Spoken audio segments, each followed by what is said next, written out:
I do agree professor గారు. రేవంత్ రెడ్డి అనగానే గుర్తొచ్చేది రియల్ ఎస్టేట్. ఆ రియల్ ఎస్టేట్ ఫ్యామిలీ నుంచి వచ్చినోని నేను. ఔటర్ రింగ్ రోడ్ వేయకంటే ముందే కోకాపేటలో గేటెడ్ కమ్యూనిటీస్ కట్టినోని నేను.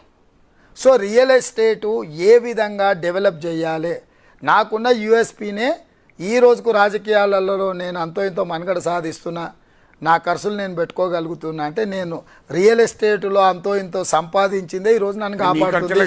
కాంగ్రెస్ ఖర్చులు కూడా పెట్టుకుంటున్నా. సో రియల్ ఎస్టేట్ అనేది నా పేటెంట్.